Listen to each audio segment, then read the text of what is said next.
Hey everyone, here's a short guide to taking on the skilling boss Tempoross so you can get started on a fun and unique way to train fishing in old school RuneScape. First, what is Tempoross? Tempoross is a skilling boss. You do not fight him with combat skills, but you instead damage him by fishing. You must have 35 or more fishing to take on Tempoross. Tempoross's difficulty level is very low. I would give it 1 out of 10 beers on my difficulty scale, meaning you're only going to need 1 beer after the amount of stress that this boss puts you through. It's so easy, you can watch your favorite show while you're in Tempoross's Cove. How to get there? The easiest way to get there is to use the Lumbridge home teleport, run through the Alcarid gates, and keep running south to the ferry boat that is right here by the Alcarid bank. For your inventory setup, you truthfully don't need anything to enter Tempoross's arena. Everything you need for the fight is in there for you. You spawn in on a ship that has multiple crates with all the tools that you need for the entire fight. I usually only take a harpoon and a rope since I enter the fight on World 422 usually, and everyone takes care of the fire mechanic for me, and we'll discuss that a little bit later. If you are attempting this by yourself, then you're going to need to grab a bucket or two and fill them with water at one of the fill stations, as well as a hammer.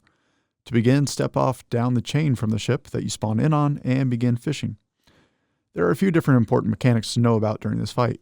The mechanics are rotating fishing pools, a colossal wave, storm clouds that spawn fire, and then the boss damage phase. Tempoross has 3 bars that we need to focus on: energy, essence, and storm's intensity. Throughout the fight, we lower Tempoross's energy shield before the storm's intensity bar fills up, otherwise we fail the fight. Once the energy shield depletes, then we can damage Tempoross until he hits 0% health, then we win. Yay. The fishing pools are how you gain ammunition to lower Tempoross's energy shield. You fish harpoon fish out of the pools until you have a full inventory. These pools will constantly rotate throughout the fight and keep you on your toes. Once you get a full inventory, you can cook the fish for bonus points for rewards to get later. Keep in mind, cooking is not required and actually slows down fishing XP rates. Some fishing spots have fish jumping out of them. These fishing spots grant you a chance to catch 2 fish at one time instead of just 1.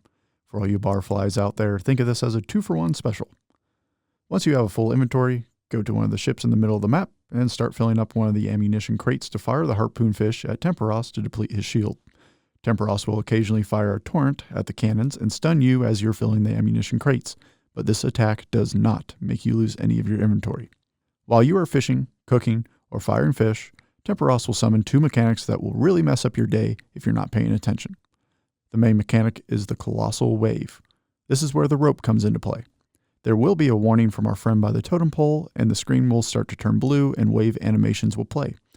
You need to tether yourself to the totem poles located around the arena. If you don't, you will lose a decent amount of your inventory, including some of your tools, so your harpoon, bucket, rope, or hammer can be lost as well. If this happens, don't worry, you can get more from one of the ships in the middle of the map. After the colossal wave, the totem pole will sometimes break. All you need to do is use your hammer to fix it and get back to fishing. If you're on a ship during a colossal wave, then you will tether yourself to the ship's mast. The next mechanic to worry about is the lightning clouds. These clouds will roll in and have shadows that appear on the ground. After a few seconds, those shadows will turn into a fire. Use your bucket of water to put out the fire. If you walk through it, you will, again, lose a decent amount of your inventory. For the damage phase, you will have to wait for Tempoross's shield to deplete. Once the shield is depleted, you are going to take your harpoon to the end of one of the piers and start fishing in a glowing circular pool. This gives you fishing experience as well as damages Tempoross. As you damage Tempoross, he will begin to regain his energy shield. Once Tempoross is back at full energy, then it's just rinse and repeat. Go start fishing again and avoid mechanics. There's a possibility to finish the fight in 1 damage phase if you have a ton of people with you, but that is a rare occasion. At the end of the fight, you gain reward permits. Each reward permit grants you the opportunity to fish with a small fishing net for rewards at the main camp. You are granted a number of these reward permits based on the amount of points that you get during each Tempoross fight. You must get 2,000 points to receive any rewards. You can talk to this guy right here next to the reward pool to get a small fishing net if you don't have one. In the description of this video, I have a link to the Tempoross wiki page that has more detailed information about the fight and rewards for you to go through. Since I'm just making this a quick guide, I just want to talk about 2. The 2 notable rewards are the Dragon Harpoon and the Tiny Temper Pet, which I want so badly. Both of these rewards are currently a 1 in 8,000 chance or a 0.0125% chance to get them. Tempoross is one of my favorite things to do in old school RuneScape. It's a great way for players to participate in group content and train fishing at the same time. Leave a comment below about what guide or content from Old School RuneScape that you want to see next.